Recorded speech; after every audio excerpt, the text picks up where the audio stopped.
Anabolizantes aumentam o desempenho ou aumentam o risco? A resposta mais honesta é: os dois podem acontecer. Eles podem aumentar força, massa muscular, potência e recuperação, mas esse efeito vem acompanhado de riscos importantes para a saúde, além de questões éticas e legais no esporte.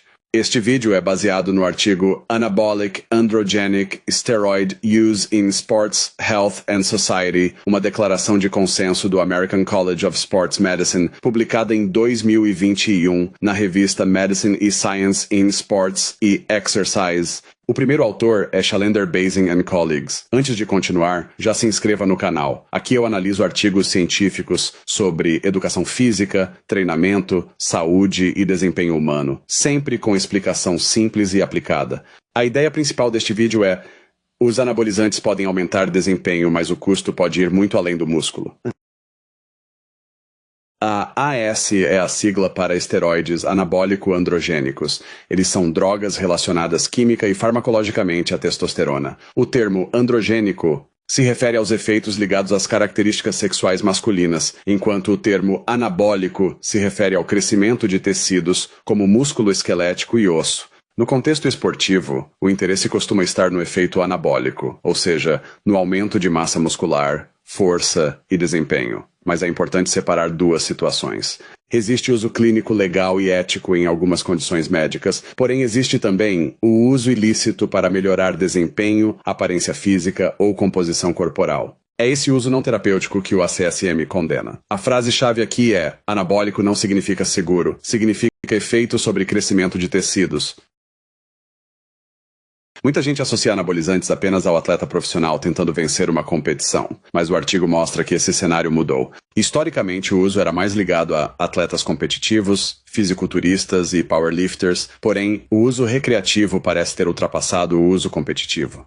Hoje, muitas pessoas usam AAS não apenas para competir, mas para ganhar massa muscular, reduzir gordura e melhorar a aparência física. O artigo também destaca que a dismorfia muscular, ou a busca obsessiva por um corpo mais musculoso, é um fator de risco importante para o uso ilícito dessas substâncias. Então, as motivações podem incluir mais força, mais massa muscular, estética, recuperação mais rápida e pressão competitiva. A mensagem deste slide é: o uso saiu do esporte de elite e entrou nas academias e na busca por aparência.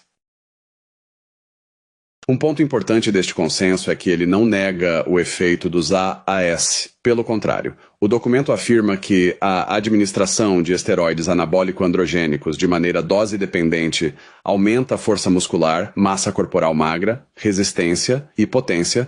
Esses efeitos aparecem principalmente quando o uso acontece junto com um programa progressivo de treinamento. Essa afirmação aparece como Evidence Category A, ou seja, com alto nível de suporte dentro da classificação usada pelo documento.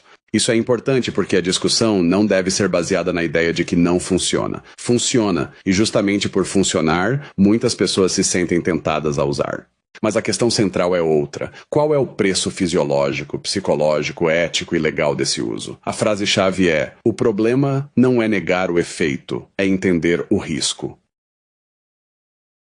Os efeitos dos AAS não ficam restritos ao músculo. O artigo descreve efeitos adversos em vários sistemas do corpo. Entre eles, alterações cardiovasculares, hematológicas, hepáticas, renais, endócrinas, reprodutivas, dermatológicas, musculoesqueléticas, metabólicas e psicológicas.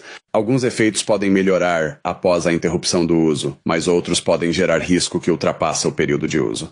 O texto também cita exemplos como supressão do eixo hormonal, alterações de fertilidade, ginecomastia, alterações no colesterol, possíveis efeitos cardíacos, acne, alterações de humor, ansiedade, depressão e dependência. Outro ponto importante é o risco associado ao uso de injetáveis sem segurança, como infecções, abscessos musculares e transmissão de doenças quando há compartilhamento de agulhas. A mensagem prática é: os efeitos não ficam restritos ao músculo. O corpo inteiro pode pagar a conta. O consenso orienta que treinadores, profissionais de saúde e equipes médicas estejam atentos a possíveis sinais de uso ou abuso de AAS.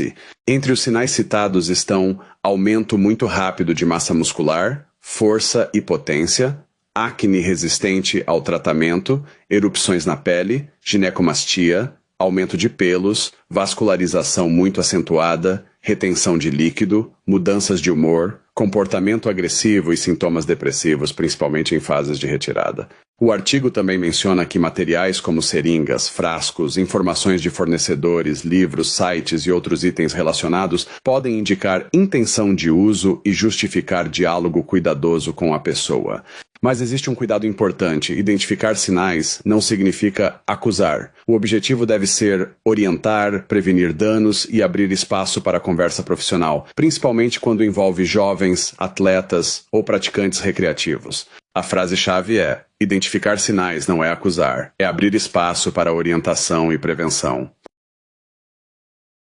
Quando falamos de jovens, o risco fica ainda mais delicado. O consenso afirma que o uso de AAS em crianças pré-púberes e em adolescentes pode causar virilização precoce, fechamento prematuro das placas de crescimento e redução da estatura final. Isso significa que, em uma fase em que o corpo ainda está crescendo e se desenvolvendo, a interferência hormonal pode gerar consequências duradouras.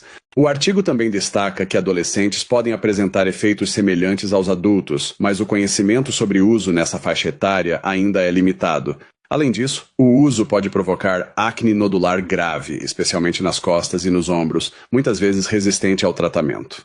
Por isso, a prevenção precisa envolver professores, treinadores, profissionais de saúde, família e ambiente esportivo. A mensagem deste slide é: quando o corpo ainda está em desenvolvimento, o impacto pode ser duradouro. Por fim, precisamos fazer uma distinção fundamental. Uso clínico não é a mesma coisa que doping. O ACSM reconhece que os AAS podem ter uso médico legal e ético em algumas condições clínicas.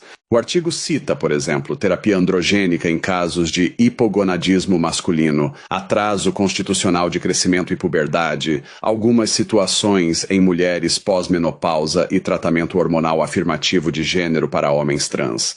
Mas esse uso precisa ter indicação médica, dose controlada, acompanhamento, monitoramento de efeitos adversos e finalidade terapêutica. Isso é muito diferente do uso ilícito para ganho de performance, estética, vantagem competitiva ou imagem corporal sem prescrição e sem controle adequado.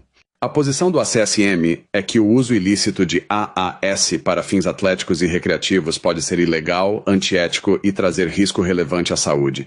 A mensagem final é: o ACSM reconhece o uso médico quando necessário, mas condena o uso ilícito para desempenho e recreação.